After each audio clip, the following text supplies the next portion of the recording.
In this video, we're going to talk about exactly how to stop being so hard on yourself, how to stop beating yourself up, how to stop being so self-critical, so judgmental, because that inner directive narrative of negativity about yourself is keeping you stuck. Now, how do I know? Because I used to be stuck too. But thanks to therapy and coaching and a lot of work, I am now free, and I want to share what has worked for me and what works for hundreds of my students in my coaching programs to stop being so hard on themselves. I'm going to teach you in this video 6 very specific, very easy to do things that you can start doing right now to stop putting so much pressure on yourself. Are you ready? Let's go.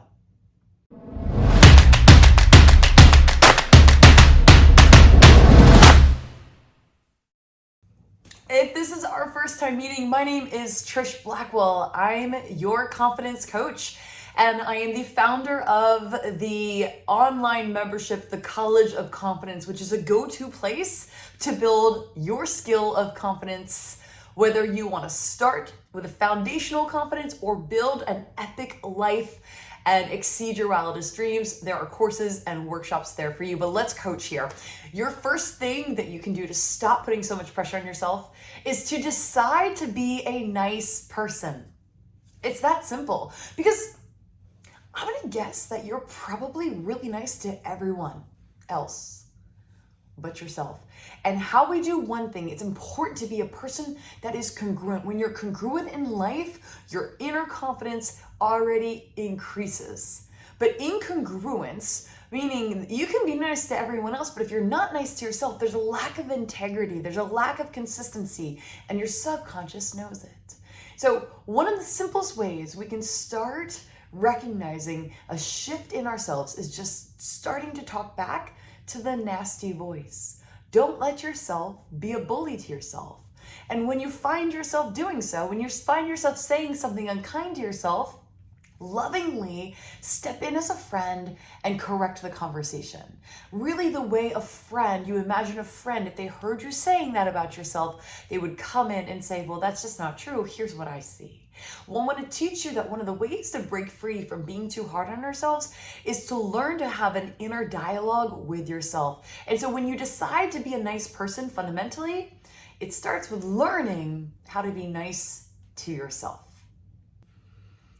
All right, secondly, we've got to release the pressure. We often are so hard on ourselves because we put tremendous pressure on whatever it is that we're doing. And I want to tell you, a simple way to get out of this is just to remind yourself that it's not that important. It's not that serious. Even if you're like, this interview matters. My weight loss goal is critical for my health. I've got to make money in my business. All of that might be true. But saying it with that tone, saying it from that place of pressure, it's just not effective. I mean, you can look back and ask yourself, has that strategy worked? If self-criticism isn't working, why not try self-compassion? Why not try self-encouragement? So we do that by releasing the pressure. Ask yourself, why am I putting so much pressure on myself? And then give yourself permission to breathe. Doing 6 deep breaths can help you take down the amount of pressure you put on yourself in a very significant way. You're gonna inhale through your nose, and I would recommend smiling, and then exhale through your mouth. Release the pressure. Remind yourself that it doesn't have to be perfect, that there's no set journey, that your best and your willingness to keep showing up is what's going to get you the breakthrough. There's no pressure here, just progression. Our third way to build a new inner narrative of self-encouragement, of being proud of yourself, is to learn how to acknowledge and applaud the progress you are making. The best way to do that is to take a journal And right at the end of the day, write 3 things you're proud of. We want to start training the brain to look for things to applaud, look for things to be proud of. And please don't think that's going to make you not be motivated or lazy. When you see that you're making progress and you see that you're making good decisions, you have the right and the access to be proud of yourself. Give yourself the authority to say, well done, me. You'll be amazed at what a simple step like this, applauding yourself for micro wins, acknowledging in a journal why you can be proud of yourself that day, what that will do to take some of the pressure that you're putting on yourself and deflate it and bring it down. Our 4th thing is to journal. Journaling is breathing for your brain. It's like brushing your brain. You brush off all the gunk and you clean your thoughts out.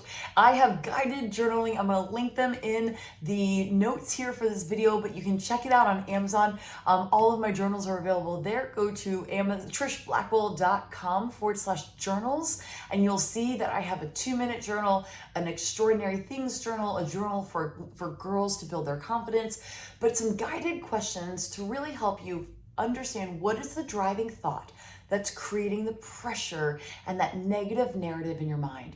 And we're going to write that down and then learn how to reframe it and rewrite it for ourselves. And so the journaling, it will be huge for you to win back the directive narrative of your mind and remind yourself that your brain and the inner bully does not have control over you. You get to have control over your thoughts, and journaling will help you do that. The 5th tip is beautiful and simple, and as all of these tips are, easier said than done, but well worth the effort of practicing, and that is this: give yourself permission to enjoy your life. So often we give ourselves permission to be happy when we finally do the thing, when we achieve. And this delayed gratification doesn't serve us. It puts us in a state of constant deficit, of constantly not being behind, and constantly having a reason to beat ourselves up for wishing that we were not doing something or that we were further along than we are. My friend, the more you enjoy life now, the easier it will be to stay on track for the things that you want to change and the habits you are working on in your life. So give yourself permission to enjoy your life and to create a life you love. And when you create a life you love, you give yourself permission to live.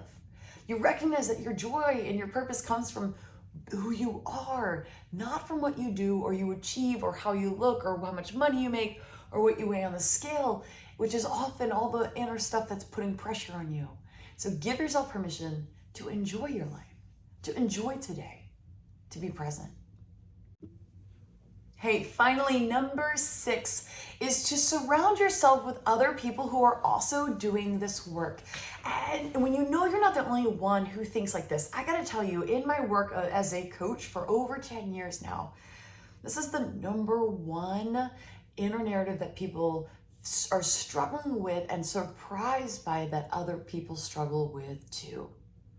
I want you to hear me. You're not alone. You're not alone in the way you think. You're not alone in the amount of pressure you put on yourself. And for that reason, I also want you to be encouraged that it's unnecessary and it's undue, because you could probably look around at your friends and family members and go, well, they're amazing. How do they not see that? And so I want you to encourage yourself today by surrounding yourself with other people who are also proactively working to change how they think about themselves, how they think about their potential, and how they think. And that is the work we do together. When you join my coaching program, the College of Confidence absolutely, of course, comes with a 14-day money-back guarantee. I am so committed to making this a no-brainer for your next step of growth that it's risk-free. So go to collegeofconfidence.com to get started. I can't wait to take you even further into putting these tools into practice and to help answer your questions along the way. But if you have any question, of course, I'm here in the chat for you. So thanks for being here on my channel. I'll see you in the next video. Make sure you hit that subscribe button. And in the meantime, remember this: you are a masterpiece. You are God's masterpiece. You are light in this world, and you are needed to shine bright. When we play small, we do the world a disservice. the work you're doing on your confidence, the work you're doing by listening to a video like this, the work and effort you're putting into working on your thoughts and how you think about yourself, it matters. It matters for you, but it matters also for the people that you are going to impact. And for that reason, I'm proud of you.